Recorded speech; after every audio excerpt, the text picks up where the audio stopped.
আইনজীবীদের গলায় বিচার চাওয়ার দাবি। আরজিকর মেডিকেল কলেজ ও হাসপাতালে মহিলা চিকিৎসককে নৃশংসভাবে খুনের ঘটনার প্রতিবাদে এবার পথে নামলেন আদালতের আইনজীবীরা।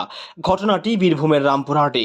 আজ বিকেলে রামপুরহাট মহকুমা আদালতের মূল প্রবেশপথ থেকে উই ওয়ান্ট জাস্টিস স্লোগান তুলে মিছিল করেন আইনজীবীরা। আরজিকর কাণ্ডের ঘটনার প্রতিবাদ করেন তারা।